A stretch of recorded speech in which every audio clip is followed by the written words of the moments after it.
کہ ایک شخص ہے عیسائی اور وہ اس دور کا حکیم ہے، حکیم بھی ہے اور کیمسٹ بھی ہے، علم کیمیا بھی جانتا ہے، کیمسٹری بھی جانتا تھا، اور وہ حاکم شام کا ملازم، اور اس سے یہ مشورہ کیا گیا کہ ایسا زہر بناؤ کہ جو چند لمحوں میں اثر کرے۔ وہ زہر بنا، پہلی بار وہ زہر ایجاد ہوا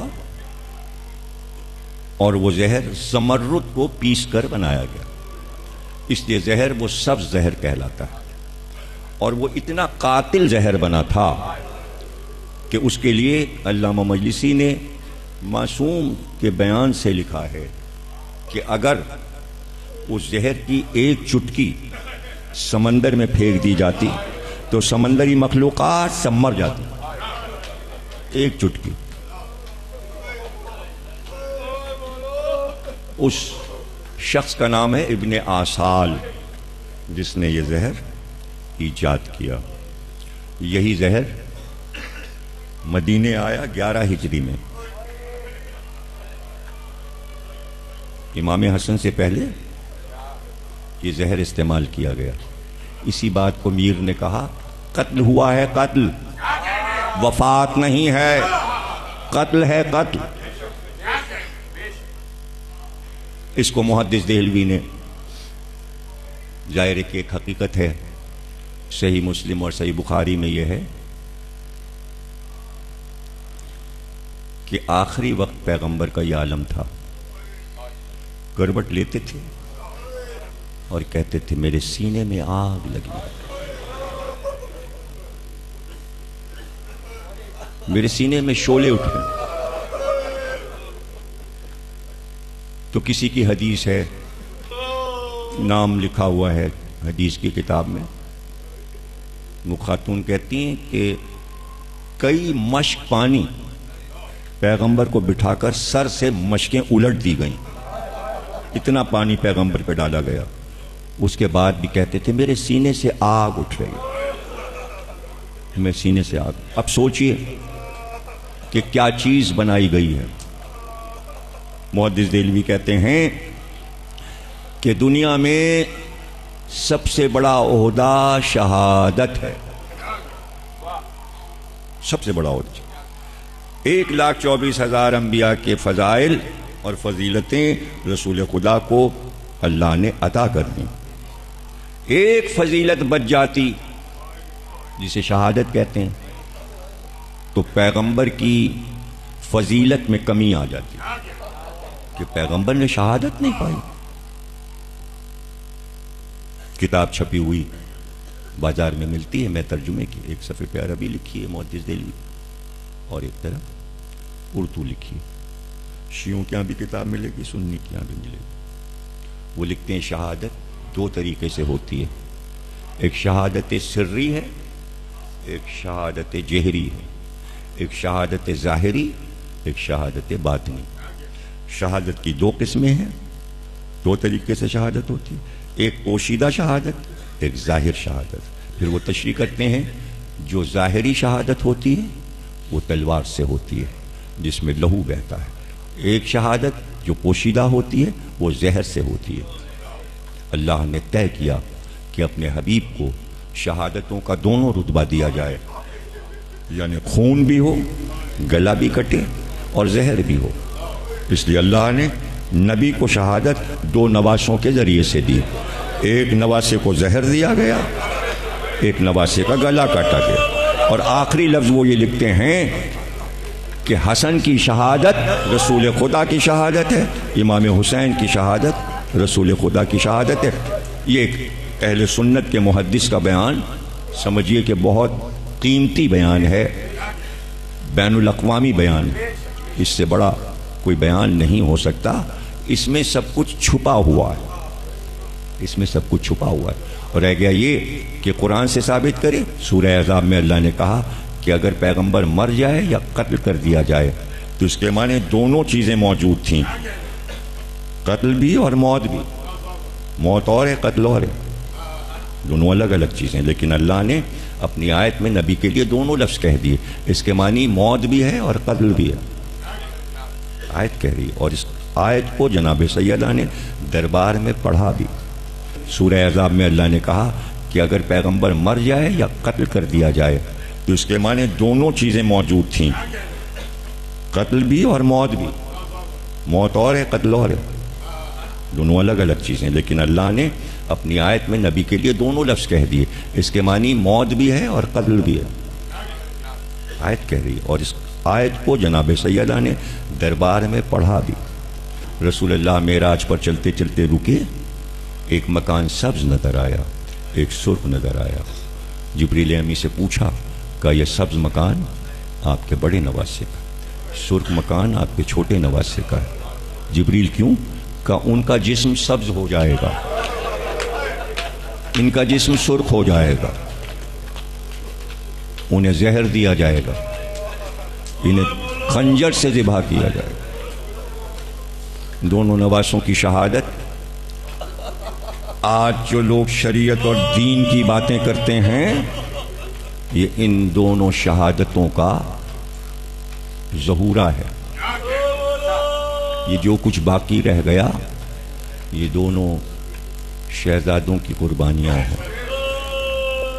اور یہ بھی حدیث سرکار کی ہے، یا علی نہیں مرتا کوئی نبی، بہت مشہور حدیث ہے، نہیں مرتا کوئی نبی کہ اسے یا زہر سے قتل کیا گیا ہو یا تلوار سے قتل کیا، کوئی نبی اپنی موت نہیں مرتا۔ اور پھر فرمایا، یا علی کسی نبی کا وصی اپنی موت نہیں مرتا، یہاں تک کہ اسے قتل کیا گیا ہو یا اسے زہر دیا گیا ہو۔ بس یہاں پر ایک نازک منزل آ گئی، کہتے ہیں امام حسن کو زہر دیا گیا، امام حسین کو تلوار سے شہید کیا گیا، لیکن میرے مولا علی کو جو تلوار ماری گئی وہ اسی زہر میں بجھی ہوئی تھی، وہ اسی زہر میں بجھی ہوئی۔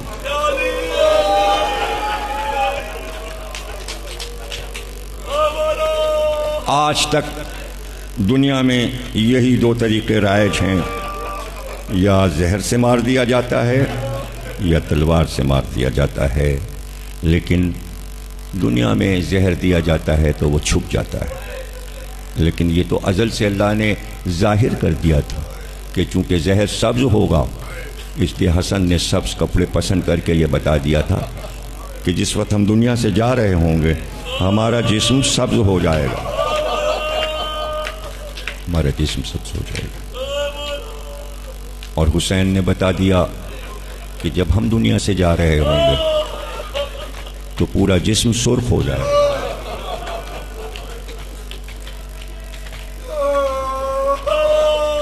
آیت اللہ جعفر شوستری اپنی مجالس میں لکھتے ہیں کہ کوئی پریشانی میں ہوتا ہے تو چہرہ اس کا اترتا جاتا ہے، چہرہ زرد ہوتا جاتا ہے، لیکن جیسے جیسے کربلا میں وقت گزر رہا تھا اور لاشیں گر رہی تھیں، حسین کا چہرہ سرخ ہوتا جاتا تھا، حسین کے چہرے پہ بحالی آتی جاتی تھی۔ کیوں؟ اس لیے کہ حسین کا چہرہ جو اظہار مسرت کر رہا تھا کہ اب وقت میری شہادت کا اور قریب ہو گیا، اور قریب ہو گیا، اب چند لمحے رہ گئے، اور اسی لیے صاحب سے کہا تھا کہ زیادہ دیر نہیں لگے گی، تم پہنچو گے، تمہارے پیچھے حسین بھی آ رہا۔ اصحاب خوش ہو گئے تھے، حسین نے جب یہ کہا ہم بھی آ رہے ہیں۔ بس یہ ایک عجیب بات ہے کہ اس شہادت میں ایک حیران کن منزل جو آئی، وہ حیران کن منزل ہے علی اصغر کا آنا۔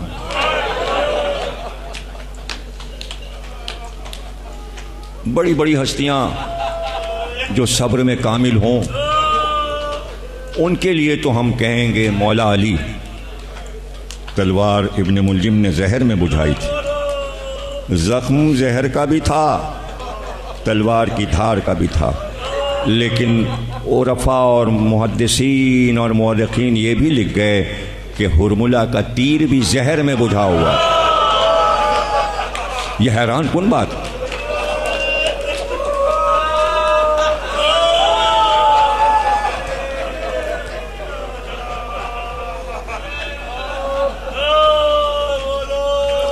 بس صبر کی کڑی منزل یہی ہے کہ جب یہ طے ہو گیا کہ زہر ایسا تھا کہ جسم سبز ہو جاتا ہے، جسم سبز ہو جاتا اور پھر لہو بھی ہو، لالی بھی ہو، اس لہو کو سنبھالنا ہی مشکل ہو رہا تھا۔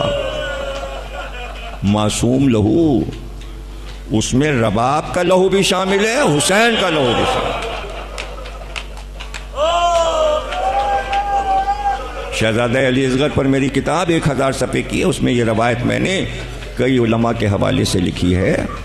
امام زادہ اصفہانی آیت اللہ، انہوں نے بھی اپنی کتاب میں یہ لکھی۔ حالانکہ 6 مہینے کے بچے کا لہو کتنا ہوتا ہے، کتنا ہوگا؟ وہ لکھتے ہیں کہ جیسے ہی لہو کا فوارہ نکلا، حسین نے چلو میں لے لیا، اب چاہا کہ آسمان کی طرف اچھال دے۔ آواز آئی نہیں، اگر علی اصغر کا لہو ادھر آیا تو قیامت تک بارش نہیں ہوگی، آسمان سے پانی نہیں برسے گا۔ حسین نے چاہا زمین کی طرف گئی، زمین نے آواز دی، آقا نہیں، ایک قطرہ بھی ٹپک گیا تو دانہ نہیں اگے گا۔ تو یہ بارش آسمان سے جو ہو رہی ہے اور یہ جو زمین سے دانہ اگ رہا ہے، یہ علی اصغر کا احسان ہے۔ دنیا علی اصغر کا رزق کھا رہی ہے اور علی اصغر کا پانی پی رہی ہے، کہ اگر یہ خون گر جاتا تو دانہ نہ ہوتا، تحت ہوتا زمین پر۔ تو حسین نے وہ خون اپنے منہ پہ مل لیا۔ لیکن اب لکھتے ہیں علماء کہ خون رک ہی نہیں رہا تھا، خون تھا کہ اچھلا جاتا تھا، معصوم خون تھا نا۔ تو عجیب بات لکھی، جب پہلی بار میں نے پڑھا تو کافی دیر تک میں سن ہو گیا، اور بس میں سوچتا رہا کہ یہ کیا پڑھا میں نے اور کس طرح پڑھا۔ بس حسین چلو میں خون لیتے جاتے تھے اور علی اصغر کے کپڑوں پہ مرتے جاتے تھے۔